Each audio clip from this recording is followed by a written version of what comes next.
eh para pejuang desa,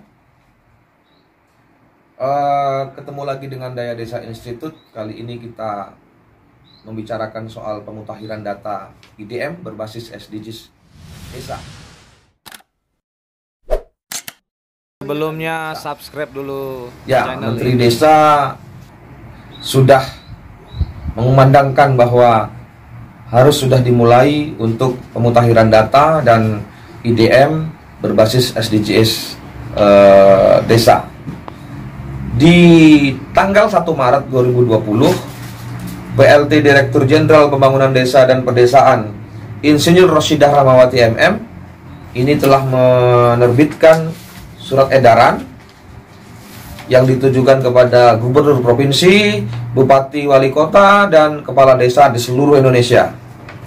Surat ini menindaklanjuti terkait peraturan Menteri Desa nomor 2 tentang IDM, peraturan nomor 13 tentang prioritas penggunaan dana desa, dan peraturan nomor 21 tahun 2020 tentang pedoman umum pembangunan desa dan pemberdayaan masyarakat desa. Nah, di Permendes 21 itu mengatur tentang pendataan desa dan memastikan ketercapaian SDGs desa. Untuk itu diperlukan pemutakhiran data IDM berbasis SDGs desa. Adapun dalam surat itu ada 11 hal. Yang pertama, bahwa gubernur, bupati, bapeda, provinsi dan kabupaten, dinas PMD provinsi dan kabupaten, serta kepala desa harus mendukung proses pelaksanaan pemutakhiran data IDM berbasis SDGs desa. Ini perlu digarisbawahi, yang disebutkan tadi harus mendukung pelaksanaan ini. Dan yang kedua, ini terkait pendamping, tenaga pendamping profesional atau TPP, bahwa pendamping itu harus terlibat aktif dalam pelaksanaan pemutakhiran data ini. Karena apa? Karena proses pemutakhiran data ini menjadi salah satu indikator penilaian kinerja yang bersangkutan. Kinerja pendamping diukur dari suksesnya program ini juga. Kemudian yang ketiga, ini soal runutan. Jadi kepala desa menetapkan surat keputusan atau SK tentang kelompok kerja relawan pendataan desa tahun 2021 sesuai dengan Permendes nomor 21 tahun 2020 tentang pedoman umum pembangunan desa dan pemberdayaan masyarakat desa. Nomor 4 ini bicara soal waktu, bahwa pemutakhiran data IDM berbasis SDGs desa ini dilaksanakan mulai tanggal 1 Maret 2021 sampai dengan 31 Mei 2021. Artinya dikasih rentang waktu ini, tidak boleh melebihi 31 Mei. Ini juga berimbas tentang surat keputusan tadi, ini tidak boleh membuat SK di atas 31 Mei. Di Maret ini harus sudah dimulai. Status desa yang kelima ini, yang berdasarkan hasil rekomendasi yang dikeluarkan dari data SDGs 2021 dan IDM, ini menjadi dasar penyusunan rencana kerja pemerintah desa atau RKPDes tahun 2022 dan APBDes tahun anggaran 2022. Ya, perkembangan status desa sesuai hasil pemutakhiran data ini menjadi salah satu dasar pengalokasian dana desa tahun anggaran 2022 oleh Kementerian Keuangan. Selanjutnya, untuk petunjuk penginputan data SDGs tahun 2021 ini ada di laman https kemendesa.go.id/sid/ di menu Akademi Desa 4.0. Ya, ini juga tentang tata caranya penginputan SDGs desa, bisa dilihat di halaman itu dan tertuang dalam SOP, Standar Operasional Prosedur yang dikeluarkan oleh Kementerian. Selanjutnya Desa. Di aplikasi itu, aplikasi yang menggunakan Android pada nantinya ini menggunakan username dan password.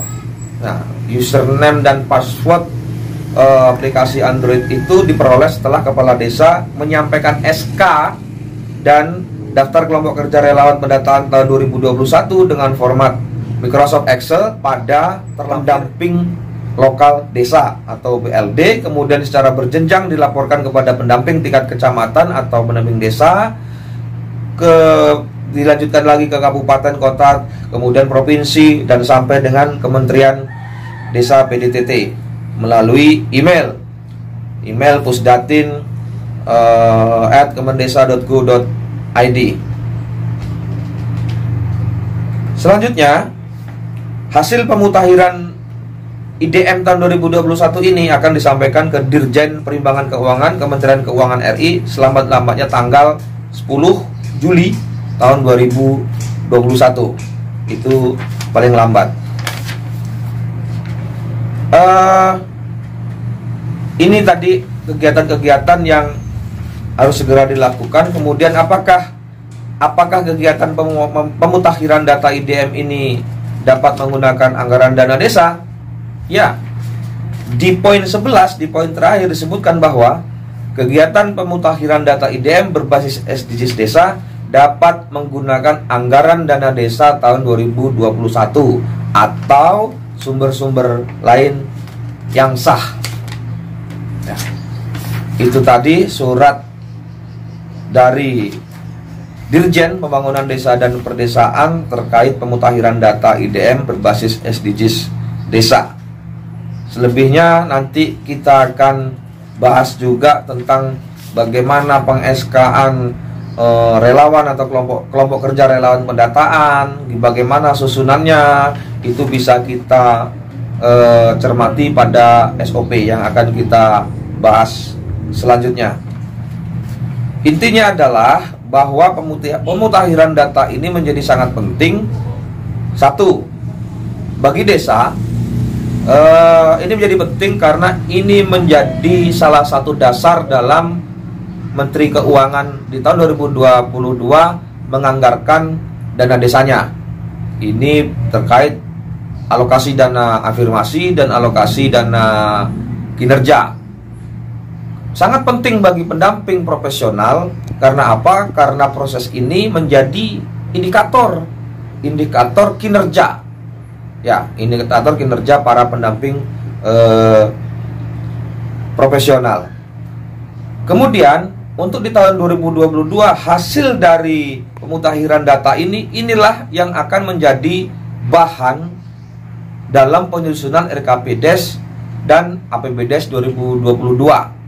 Tentu saja karena APBDes berasal dari RKP, kemudian RKP berasal dari RPJMDes, ketika ini kegiatan-kegiatan untuk persoalan yang ada dari hasil pemutakhiran ini ada di RPJMDes, maka tidak menjadi persoalan. Tapi ketika belum tercantum dalam RPJMDes desa, maka sudah barang tentu desa harus terlebih dahulu melakukan review terhadap RPJMDes di desanya masing-masing. Terima kasih.